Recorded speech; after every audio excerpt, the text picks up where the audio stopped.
Hi again then guys, and welcome to another Special Projects replica build for GT6. And usually with these replica builds I try to do cars which are at least variations of the vehicle which is already on the game, special editions, higher performance versions, etc. Sometimes though I use cars that are on the game to replicate vehicles which are completely different but similar enough to kind of pull off a convincing replica, such as the McLaren P1 replica based on the MP4. And this is another one of those occasions. We are using a car that's in the game to replicate, or as close as we can, a vehicle which has never been featured on Gran Turismo, but at the same time is actually very similar, surprisingly so in many ways, to this car. Now the car that we're using is of course the Lotus Evora, but the car that we're replicating is a real-life sports car called the Artega GT. A car which, as I said, has never been featured on Gran Turismo, but is so similar to the Lotus Evora it's almost uncanny.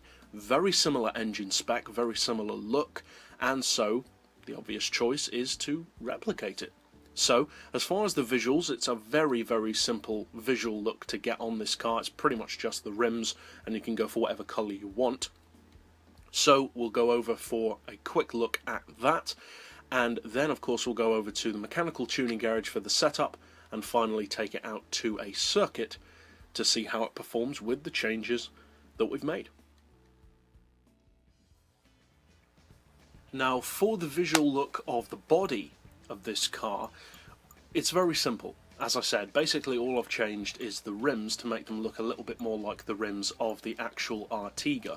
Now I've gone for the standard size rims because they're already big enough, and the particular rims that we have gone for are, when we scroll down to them, these Rays RE30 rims, which as I said are fairly similar to the Artega GT's wheels, or about as close as we can get.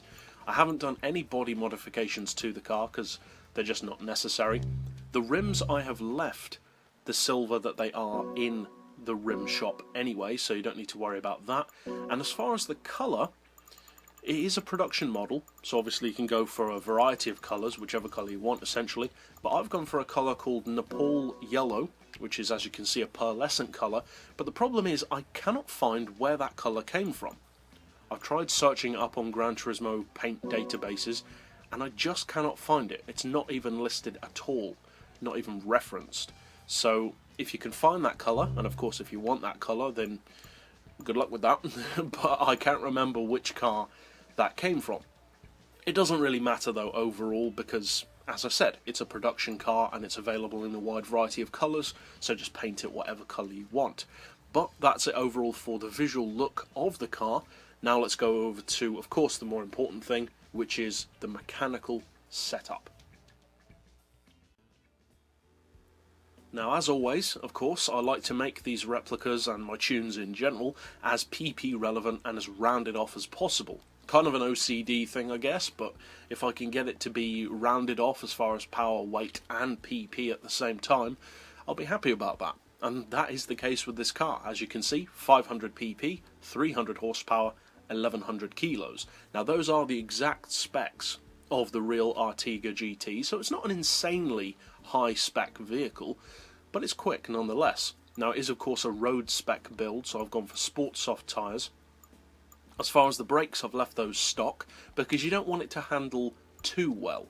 As far as the suspension, we've got the ride height on 100, front and rear, springs on 475 and 875, dampers to 4, anti-roll we've left on 3, neutral, camber and tow. We'll come back to the gearbox last as we usually do.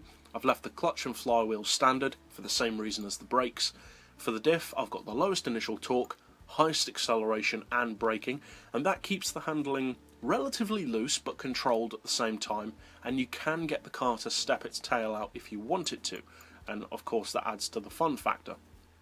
As far as the power, if I remember correctly, this one does have an oil change. I've gone for a stage 3 engine tune, semi-race exhaust, primarily to change the sound of the car. We've gone for the manifold, the cat and intake tuning, and then reduce the power down to 300 horsepower. Now the reason why I've done that is to get it up to 500 pp and also to increase our torque. So you don't necessarily have to do that, to get 300 horsepower, obviously not. But if you want it to be rounded off and have this exact spec, then you will need to. So you've got the option. Finally, as far as the weight, we've got the Stage 3 weight loss package. I have fitted the carbon bonnet on this one, which does remove the Lotus badge, but the obvious reason why I've done that is because it's not a Lotus that we're building here. As far as the window, we've reduced that weight reduction as well, and we've added a 12 kilo ballast, which we've put all the way to the front of the car to improve that distribution and also to bring us up to the actual weight of the real Artega. Finally, for the gearbox, we are running the actual ratios of the real car. So you want an auto setting of 230, then individual gears of 2923, 1957, 1400, 1032, 778 and 629, with a final drive of 3264. So that's it overall for the mechanical replica of the Artega. So now let's take it out to, of course, a racing circuit to see what it's like to drive. Now, this build is, of course, first and foremost a fun related build. It's just designed to replicate what the car could feel like were it on the game, and just something to enjoy driving, not necessarily a competition spec build. That being said, the car is certainly capable of being competitive, as it sits exactly at 500 pp, has decent power and relatively low weight.